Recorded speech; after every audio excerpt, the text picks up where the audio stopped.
Reka nakuramutse cyane wo kurikirana ibiganiro bya Achieve Your Dream TV. Uno munsi ngo turebere hamwe abaririmbyi 10 b'abarundi bakurikiranwa cyane ku rubuga rwa YouTube. Aha ni kuri Achieve Your Dream TV, kuri mikro muri kumwe na True Boy. Achieve your dreams. Aho hambere hahise abaririmbyi b'abarundi ntibari bijukiye cyane ikijyanye n'amarezo social. Aho wasanga umu artiste w'umurundi afite izina rikomeye cyane mu gihugu, ariko wajya kureba amarezo social yiwe ugasanga ntaba followers afise, ugasanga abantu bamukurikirana afise, ndetse ugasanga hariho n'amarezo social amwamwe adakoresha. Ariko ubu tuvugana abaririmbyi b'abarundi barijukiye cyane ikijyanye n'amarezo social, aho usanga bafise abantu benshi babakurikirana ku marezo social atandukanye, yaba YouTube, Instagram, TikTok ndetse n'ahandi henshi. Ico nico cyatumye mvuga ngo reka mfate mikro turebere hamwe abaririmbyi 10 b'abarundi bakurikiranwa cyane ku rubuga rwa YouTube. Genda next time tuzorebera hamwe abandi baririmbyi 10 bakurikiranwa cyane ku zindi mbuga zitandukanye, ariko no munsi munyemerere turebere hamwe abaririmbyi 10 b'abarundi bakurikiranwa cyane ku rubuga rwa YouTube. Reka duhere inyuma nk'ibisanzwe. Mu kibanza c'icumi twasanga umuririmbyi w'umurundi yitwa Alvin Smith. Alvin Smith ni umuririmbyi w'umurundi afise abantu bamukurikirana ku rubuga rwa YouTube bangana n'ibihumbi 172 ku mavideo yiwe amaze gushira kuri urwo rubuga rwiwe angana na 77. Mu kibanza c'icenda tuhasanga umuririmbyi w'umurundi, umu artiste w'umurundi yitwa Melanin Gusto cyangwa se Melanin Boy. Uwo muririmbyi w'umurundi afise abantu bamukurikirana ku rubuga rwa YouTube bangana n'ibihumbi 174 ku mavideo yiwe atarenga 10 amaze gupostinga kuri urwo rubuga rwiwe rwa YouTube.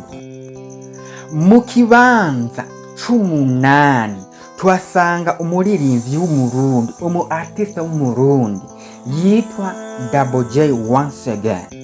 Double J Once Again afise abasubscribers, abantu bamukurikirana ku rubuga rwa YouTube bangana n'ibihumbi 192 bamukurikirana ku mavideo yiwe 28 amaze gushira kuri urwo rubuga rwa YouTube.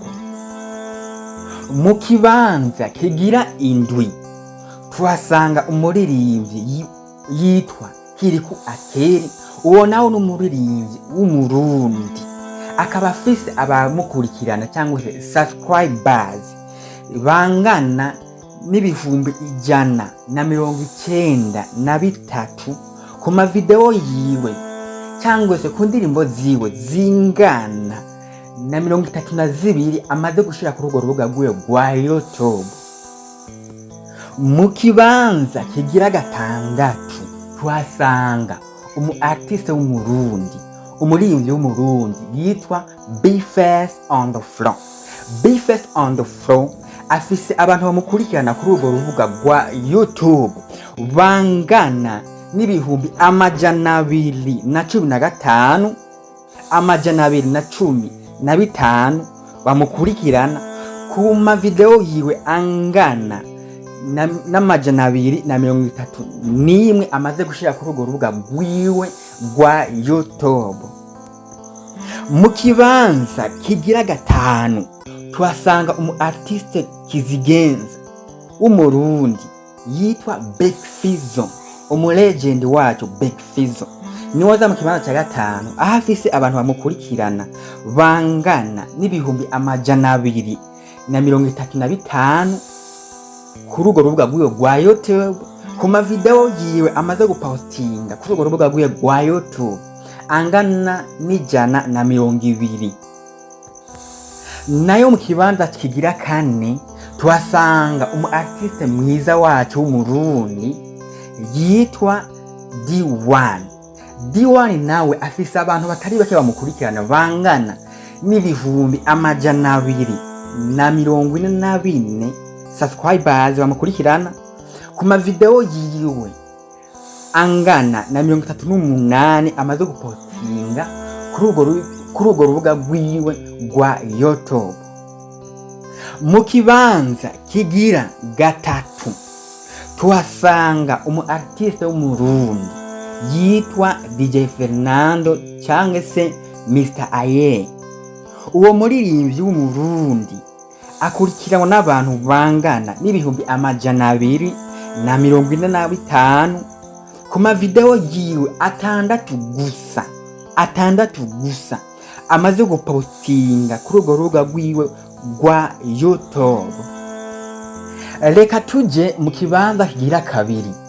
Ikibanza ca kabiri tuhasanga umuririmbyi w'umurundi yitwa Dramati nawe akurikiranwa n'abantu bangana ibihumbi 252 ku mavideo yiwe angana na 15 gusa amaze gupostinga ku rubuga rwiwe rwa YouTube.